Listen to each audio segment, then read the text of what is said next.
المفروض لو حد هيفكر ان هو هياخد مونجارو انا اشوفه الاول. طيب دلوقتي الناس اللي بتخس ودلوقتي موضه الحقن التخسيس والخسيه الجامده قوي اللي الناس بقت فيها دي، هي حاجه حلوه طبعا، بس بنلاقي على طول تلاقي الوش على طول دروبت. يبتدي يحقن او يبتدي يجو في الستابس دي امتى؟ during الخسسان.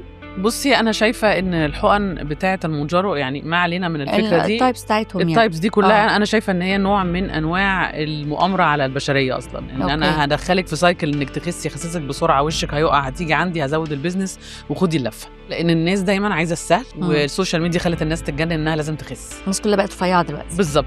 بس رفيعه وشكلها ميت عشان المونجارو فيس اللي بيعمل. المونجارو بيعمل مشكلتين كبار جدا، بيدوب طبقه دهون مهمه جدا في الميد فيس، فالناس عشان كده بيجي لها سانكن فيس. المفروض لو حد هيفكر ان هو هياخد مونجارو انا اشوفه الاول، اوكي، وهتابع معاها على الجرعات.